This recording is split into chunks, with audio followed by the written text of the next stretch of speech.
Hello, അസ്സലാമു അലൈക്കും. Dress എടുക്കാൻ പോയതും ബാക്കി വിശേഷങ്ങളും എല്ലാം കണ്ടല്ലോ. നമുക്കിനി കല്യാണ വിശേഷങ്ങളിലേക്ക് വരാം. ഇന്ന് ഓഗസ്റ്റ് 18. ഇന്നാണ് അസിയുടെ നിക്കാഹ് ഡേ. കല്യാണത്തിന്റെ അന്ന് ഓഗസ്റ്റ് 20 ആയിരുന്നു ആദ്യം നിക്കാഹ് ഡിസൈഡ് ചെയ്തിരുന്നത്.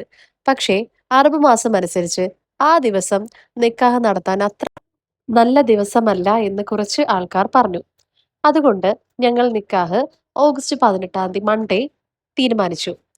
രാവിലെ തന്നെ അസിയും ഇക്കായും അതുപോലെ എൻ്റെ മാമച്ചിമാരും വല്യാമ്മ അങ്ങനെ എല്ലാവരും ദേ റെഡിയായി പള്ളിയിൽ ഉസ്താക്കന്മാരും ഒക്കെ ആയിട്ട് ഒരു 9:30 ആയപ്പോഴത്തേക്കും വീട്ടിൽ നിന്ന് ഇറങ്ങി. കടുവയിൽ മുസ്ലിം ജമാഅത്തിൽ വെച്ചിട്ടാണ് കേട്ടോ നിക്കാഹ് വരുന്നത്. നമ്മുടെ ബ്രൈഡ് ഷബാനയുടെ വാപ്പാടെ ഏറ്റവും വലിയ ആഗ്രഹമായിരുന്നു ആ ഒരു പള്ളിയിൽ വെച്ച് തന്നെ നിക്കാഹ് നടത്തണം എന്ന്. അങ്ങനെ ദേ ഇവരെല്ലാവരും റെഡിയായി പോവാണ്. ഇന്നിപ്പോ നിക്കാഹിന് എന്തായാലും ചെക്കനും നമ്മുടെ പെണ്ണിന്റെ വാപ്പാക്കും മാത്രമാണല്ലോ റോള്. ബാക്കിയുള്ളവർക്കൊന്നും ഒരു റോളും ഇല്ല. അപ്പോൾ ഇവര് പോയി ഒരു 11 മണിയൊക്കെ ആയപ്പോഴത്തേക്കും നിക്കാഹൊക്കെ നടത്തി കഴിഞ്ഞു. തിരിച്ചെത്തി ട്ടോ. അവിടെ ചെന്നതിന് ശേഷം വീഡിയോയും ഒന്നും കാര്യമായിട്ടൊന്നും എടുക്കാൻ പറ്റിയില്ല. പള്ളിയുടെ ഉള്ളില് നിക്കാഹ് നടത്തുമ്പഴത്തേക്കും വീഡിയോ എടുത്തോണ്ടിരിക്കാനും അതും ആർക്കും ഇൻട്രസ്റ്റഡ് ആയിരുന്നില്ല. അപ്പോ ഇവര് കുറച്ച് ഫോട്ടോസും സെൽഫിയൊക്കെ അയച്ചു തന്നു. ഇക്ക 1, 2 ഫോട്ടോസൊക്കെ അയച്ചു തന്നതേ ഉള്ളൂ ട്ടോ. അത്രയേ ഉള്ളൂ. അത് കഴിഞ്ഞ് അവര് വന്നപ്പഴത്തേക്കും എനിക്കും ഉമ്മച്ചിക്കും ഒക്കെ ഫുഡ് കൊണ്ടുവന്നിട്ടുണ്ടായിരുന്നു കേട്ടോ. അവിടെ നിന്ന് തന്നെ അവരുടെ ഷബാനയുടെ വീട്ടുകാര് ഞങ്ങളെ വീട്ടിലേക്ക് വേണ്ടിയിട്ട് ഫുഡൊക്കെ തന്നു വിട്ടു. ഞങ്ങളിവിടെ ഫുഡും എല്ലാം റെഡിയാക്കി വെച്ചിട്ടുണ്ടായിരുന്നു. അപ്പോ ഇനിയിപ്പോ 2 ദിവസേ ഉള്ളൂ കല്യാണത്തിന്. എന്റെ ഡ്രസ്സ് സ്റ്റിച്ച് ചെയ്യാൻ കൊടുത്തത് മേടിക്കണം. ഒരുപാട് പണിയുണ്ട്. പിന്നെ ഇവിടെ ക്ലീൻ ചെയ്യാനായിട്ട് ഒരു ആന്റി ഉണ്ട്. അതോടൊപ്പം തന്നെ ഞാനും എവിടുന്നൊക്കെയോ ക്ലീൻ ചെയ്യുന്നുണ്ട്. ആമിയുണ്ട് കയ്യില്. അങ്ങനെ ഞങ്ങളെല്ലാവരും ഓരോരോ പണിയിലാണ്. ദേ കണ്ടില്ലേ നമ്മുടെ വീട് പെയിന്റ് അടിച്ചു.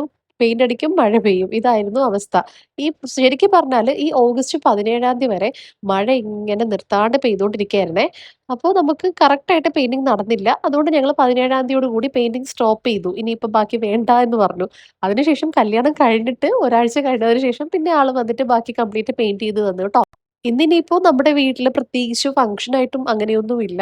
ഇന്നിപ്പോ വൈകുന്നേരം ആവുമ്പോ നമ്മുടെ ഇവന്റ് മാനേജ്മെന്റിന്റെ ആൾക്കാര് വീട്ടില് വന്ന് ലൈറ്റ്സ് ഒക്കെ സെറ്റ് ചെയ്ത് തരും. പിന്നെ നമ്മള് സ്റ്റിച്ച് ചെയ്യാൻ കൊടുത്ത ഐറ്റംസ് ഒക്കെ ഒന്ന് മേടിക്കണം. ഇനി ലാസ്റ്റ് മിനിറ്റ് ആണല്ലോ എപ്പോഴും ഓരോ ഹറിബറി വരുന്നത്. പിന്നെ നമ്മുടെ മെഹന്തിക്ക് കൊണ്ടുപോകാൻ വേണ്ടിയിട്ടുള്ള ഹാമ്പർ സെറ്റ് ചെയ്യാനായിട്ടുള്ള ഐറ്റംസ് കുറച്ച് മേടിക്കണം. നെറ്റ് അതുപോലെ തന്നെ ഫ്ലവേഴ്സ്. എൻഗേജ്മെന്റിന് ഞാനാണല്ലോ ഹാമ്പർ ഉണ്ടാക്കിയത്. അപ്പോൾ ഈ ഒരു മെഹന്തിക്ക് വേണ്ടിയിട്ട് എൻ്റെ ഫ്രണ്ട് ഉണ്ട്. അവളിപ്പം ബാംഗ്ലൂരാണ്. അവർക്കൊരു ഹാൻഡി ഗിഫ്റ്റ്സ് എന്ന് പറയുന്ന ഹാമ്പേഴ്സ് ഒക്കെ സെറ്റ് ചെയ്യുന്ന അതേപോലെ ഗിഫ്റ്റൊക്കെ ചെയ്ത് കൊടുക്കുന്ന ഒരു പേജ് ഉണ്ട് ഇൻസ്റ്റാഗ്രാമിൽ. അപ്പോൾ അവരാണ് സാധാരണ എനിക്ക് സമയം ഉണ്ടായിരുന്നെങ്കിൽ എൻഗേജ്മെൻറ്റും അവരെ കൊണ്ട് ചെയ്യിപ്പിച്ചേനെ. പക്ഷേ അതിന് സമയം ഞാൻ പറഞ്ഞിരുന്നല്ലോ സമയമൊന്നും കിട്ടിയിട്ടില്ല. അപ്പോൾ ഞാൻ ഈ ഒരു നമ്മുടെ മെഹന്തിക്ക് വേണ്ടിയിട്ടുള്ള ഹാമ്പർ ആ ഒരു ഹാമ്പർ മേടിക്കാനായിട്ടുള്ള കാര്യങ്ങൾ ചോദിച്ചപ്പോഴത്തേക്കും എൻ്റെ ഫ്രണ്ട് ലുലു അവൾ പറഞ്ഞു നീ ഇങ്ങ് കൊണ്ടുവന്നേക്ക്. ലുലുവിൻ്റെ സിസ്റ്റർ ഉണ്ട് ലാലു. ലാലു അത് ചെയ്ത് തരും എന്ന് പറഞ്ഞു. അങ്ങനെ അതിൻ്റെ കുറച്ച് സാധനങ്ങളൊക്കെ മേടിക്കണം. അങ്ങനെ അൽഹംദുലില്ലാ അസീടെ നിക്കാഹൊക്കെ കഴിഞ്ഞു കണ്ടില്ലേ. അത് കഴിഞ്ഞ് രാത്രി ആയപ്പോഴത്തേക്ക് കണ്ടില്ലേ നമ്മുടെ വീട് മൊത്തം ലൈറ്റ്സ് ഒക്കെ ഇട്ടു. മുകൾ ഭാഗത്ത് ഇട്ടിട്ടില്ല, താഴെ മാത്രമേ ഇട്ടിട്ടുള്ളൂ കേട്ടോ. താഴെയും കയറി വരുന്ന വഴിയിലും പിന്നെ മുകളിൽ ഇടേണ്ട ആവശ്യമില്ല. കാരണം അതും കൂടെ ആയാൽ ഒരുപാട് ഇപ്പം തന്നെ ഒരു പള്ളിപ്പെരുന്നാൾ വൈബായി വെളിയിൽ. ഇനി അത്രയും കൂടെ വേണ്ടാന്ന് കരുതിയിട്ടാണ്. അപ്പോൾ ദേ നമ്മുടെ മാഷാഅല്ലാ നമ്മുടെ വീടെല്ലാം ലൈറ്റ്സ് ഒക്കെ ഇട്ട് സെറ്റപ്പ് ആക്കി. ദേ എൻ്റെ കാക്കച്ചിമാരൊക്കെയാണ് ഓരോരോ പണിയിലാണ് എല്ലാവരും. അപ്പോൾ ഓരോരുത്തരും ഓരോ പണിയിലും. ഈ സമയത്താണ് അസി ആണെങ്കിൽ ജസ്റ്റ് ഫ്ലവേഴ്സ് ഒക്കെ മേടിച്ചിട്ട് ഞാൻ പറഞ്ഞില്ലേ ഹാമ്പറിൽ സെറ്റ് ചെയ്യാനുള്ള ഫ്ലവേഴ്സ് ഒക്കെ മേടിച്ച് വീട്ടിലേക്ക് വരികയാണ്. ഇപ്പോൾ ഇവനൊരു സർപ്രൈസ് കൊടുക്കാൻ വേണ്ടി ഞങ്ങൾ പ്ലാൻ ചെയ്തേക്കാണ്. അസ്ലം എന്ന് പറയുന്ന അതായത് ഞങ്ങളുടെ ഒരു റിലേറ്റീവും ആണ് അസിയുടെ ഫ്രണ്ടും ആണേ. അപ്പോൾ അവൻ ഇന്ന് രാവിലെ വിളിച്ചപ്പോഴത്തേക്കും കല്യാണത്തിന് വരാൻ പറ്റത്തില്ല. അവൻ യുഎഇയിലാണ്. അങ്ങനെയൊക്കെ പറഞ്ഞിട്ടുണ്ടായിരുന്നു. പെട്ടെന്ന് സർപ്രൈസ് ആയിട്ട് അവൻ വീട്ടിലേക്ക് കയറി വന്നു. ആ സമയത്ത് അസി ഉണ്ടായിരുന്നില്ല. എന്നിട്ട് നീ കണ്ടില്ലേ അസി വീഡിയോ കോളിൽ ചെയ്തതാണ്. ആ വീഡിയോ കോൾ സംസാരിച്ചപ്പോഴത്തേക്ക് അവൻ അകത്ത് നിന്ന് ഇറങ്ങി വന്നു. മാഷാഅല്ലാ അത് അവരുടെ ഫ്രണ്ട്ഷിപ്പ് എന്നും ഇതേപോലെ നിലനിൽക്കട്ടെ അല്ലേ. അപ്പോൾ അതൊക്കെ കഴിഞ്ഞിട്ട് ഇത് ഷോപ്പിംഗ് പരിപാടികളാണ്. ഉമ്മച്ചി ഇക്കായും ഒക്കെ അതിന് വേണ്ടിയിട്ട് പോയേക്കാണ്. നാളെ ഉച്ചയ്ക്ക് നമ്മുടെ വീട്ടിൽ തന്നെയാണ് കുക്ക് ചെയ്യുന്നത്. ഒരു ചെറിയ നേർച്ചയുണ്ട് കല്യാണ തലേന്ന്. അപ്പോൾ അതിൻ്റെ സാധനങ്ങൾ മേടിക്കാൻ അവരൊക്കെ പോയേക്കാണ്. ഇപ്പോൾ എൻ്റെ കസിൻസും ഒക്കെ വന്നിട്ടുണ്ട്. എൻ്റെ ഒരു കസിനാണ് മൈലാഞ്ചി ഇട്ട് തരുന്നത്. അപ്പോൾ ഈ പ്രോയാണ് കേട്ടോ. ഇവരൊക്കെ മെഹന്തി ആർട്ടിസ്റ്റ് പ്രോകളാണ്. അപ്പോഴത്തേക്കും നമുക്ക് പുറത്തുനിന്നൊരു മെഹന്തി ആർട്ടിസ്റ്റിൻ്റെ ആവശ്യമില്ല. എൻ്റെ 2 കസിൻസ് ഉണ്ട് നന്നായിട്ട് മൈലാഞ്ചി ഇട്ട് തരും. അപ്പോൾ ഞാൻ അതും കൊണ്ട് ഇങ്ങനെ ഇരിക്കുകയാണ്. അതൊക്കെ കഴിഞ്ഞ് പിന്നെയും കുറച്ച് നേരം വെളിയിലൊക്കെ പോയി ഫോട്ടോസും ഒക്കെ എടുത്തു. വീടിൻ്റെ. എത്ര എടുത്തിട്ടും തൃപ്തിയാവുന്നില്ല. കാരണം നമ്മുടെ വീട് ഞാൻ ലാസ്റ്റ് ഇങ്ങനെ കാണുന്നത് എൻ്റെ കല്യാണത്തിനാണ്.